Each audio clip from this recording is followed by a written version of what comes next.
New মার্কেটে গিয়ে মাত্র 100 টাকা দিয়ে কি শপিং করলাম আর উত্তরা থেকে নিউ মার্কেটে মাত্র 30 মিনিটে কিভাবে গেলাম আজকের ব্লগে তোমাদের সাথে এগুলোই শেয়ার করব। সো ডিসেম্বরের ফার্স্ট দিক দিয়ে আমি আর আমার আপু র্যান্ডমলি চলে গিয়েছিলাম মেট্রো রেল দিয়ে নিউ মার্কেটে। আমাদের বাসার সবার জন্য আব্বু মেট্রোর কার্ড করে রেখেছে, তাই কার্ডের জন্য আর টাইম ওয়েস্ট হয়নি। এখানে উত্তর থেকে আমরা নেমেছি ঢাকা বিশ্ববিদ্যালয়, আর এখান থেকে একটা রিক্সা নিয়ে ডিরেক্ট চলে যাই নিউ মার্কেট 2 নাম্বার গেটে। গেটের বাইরে অনেক কিছু বিক্রি করছিল, এই দোকানে অনেক সুন্দর সুন্দর ক্লিপস ছিল, দেন ক্ল ক্লিপস ছিল। এখান থেকে আমরা বেশ অনেকগুলি ক্লিপস আর ক্ল ক্লিপস কিনি, এরপরে আমরা ভিতরে ঢুকে যাই। আর এখানে হচ্ছে 2 পিস সেল করছিল, এই 2 পিস গুলোর দাম ছিল 500 টাকা করে। এখান থেকে আমরা 2টা সেট নেই, আর কাপড়গুলো বেশ কমফোর্টেবল ছিল। আর এই দোকানটাতে কিন্তু খুবই কিউট কিউট টি শার্ট বিক্রি করছিল, এই যে এগুলো কিন্তু খুবই ট্রেন্ডি। আমি টি শার্টের একটা সেট নিয়েছি, ভিডিওর লাস্টে কিন্তু আমি দেখিয়ে দিব আমরা কি শপিং করেছি, সো লাস্ট অব্দি দেখতে থাকো।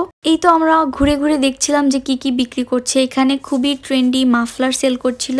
আর এখন চলে আসলাম আমরা 100 টাকার দোকানে। এখান থেকে যা নিবা সবকিছু 100 টাকা করে। লিটারালি এই যে বড় বড় বটল দেখছো, এভরিথিং ইজ লাইক 100 টাকা অনলি। এই দোকানে ঢুকে আমার মাথায় নষ্ট হয়ে গিয়েছে, কি থেকে কি নিব, এত সুন্দর সুন্দর জিনিস, তাও মাত্র 100 টাকা করে।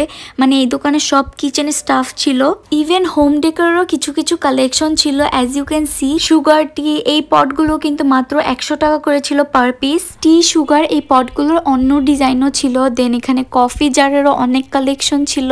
এই বড় সাইজের যে বাকেটগুলো দেখছো, এগুলোর প্রাইসও কিন্তু মাত্র 100 টাকা করে। এরপরে চলে গেলাম জুতার দোকানে এই ভাইরাল জুতা কেনার জন্য। আর নিউ মার্কেটে এগুলোর দাম চাচ্ছিল 500 টাকা করে। অন্যান্য জায়গার তুলনায় নিউ মার্কেটে এই জুতোগুলোর দাম বেশি চাচ্ছিল। হাঁটতে হাঁটতে আমাদের অনেক বেশি ক্ষুধা লেগে যায়, সো এই রেস্টুরেন্টে আমরা ঢুকে পড়ি লাঞ্চ করার জন্য। এখান থেকে আমরা 2টো প্লেটার অর্ডার দিই, আর প্লেটারের সাথে ইনক্লুডেড ছিল fried rice, Chinese vegetable, BBQ chicken, salad, আর সাথে ছিল কোক। আমাদের কাছে কিন্তু খাবারগুলো বেশ ইয়াম্মি লেগেছে। খাওয়া দাওয়া শেষ করে আমরা চলে যাই শাড়ির দোকানে। এখানে অনেক সুন্দর শাড়ির কালেকশন ছিল। আমার আপু এখান থেকে কয়েকটা শাড়ি কিনেছে। এরপরে দেখি আচার, আর আচার দেখে তো আমি লোভ সামলাতে পারি না, অনেকগুলো আচার কিনে নিলাম। এরপরে দেখলাম ফুচকা। আমার আপু বলছিল ফুচকা খাবা কিনা, কিন্তু লাঞ্চ করার পরে আমার পেট একদমই ফুল হয়ে গিয়েছে, যার কারণে আমি আর কিছুই খেতে পারি না। ওই ফুচকা দেন লেবুর শরবত এগুলো খাই। এরপরে হচ্ছে কি আমরা বাসার উদ্দেশ্যে রওনা দিয়ে দিলাম। নিউ মার্কেটে আসা এটা আমার সেকেন্ড টাইম ছিল। ফার্স্ট টাইম যখন এসেছিলাম আমার আপুর সাথে, তখন খুবই বাজে একটা এক্সপিরিয়েন্স হয়েছিল, কারণ তখন মেট্রো রেল ছিল না। বাস দিয়ে আসতে আসতে আমাদের অনেক ঘন্টা লেগে যায়, তার উপরে ছিল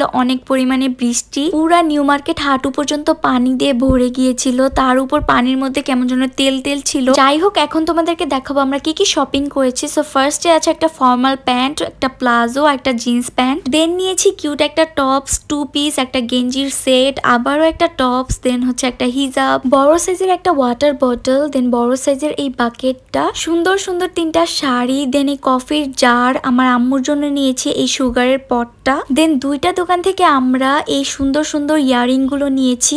নেক পিসের এই 2টো সেট নিয়েছি। ভাইরাল এই জুতাটা নিয়েছি, এটা খুবই কমফোর্টেবল, বাট নিউ মার্কেটে আমি বলবো প্রাইসটা একটু বেশি। দেন কতগুলো ক্ল ক্লিপস, দেন হচ্ছে গিয়ে টুকিটাকি ক্লিপ, দেন লিপ অয়েল, এগুলো এনেছি আমার মামুনি আর আমার বোনের জন্য। আমার ভাইয়ের জন্য এই সানগ্লাসটা এনেছি, আর আমার আম্মুর ফোনের কভারের জন্য এই সুন্দর কভারটা এনেছি, এটা অনেক বেশি কিউট। লাস্টলি এখানে আর কয়েকটা ক্ল ক্লিপস। এই তো এগুলোই আমরা আজকে শপিং করেছি। সো এই ব্লগটা এই পর্যন্তই ছিল। তোমাদের কাছে যদি ভালো লেগে থাকে please do like, comment, share, and don't forget to follow me for more.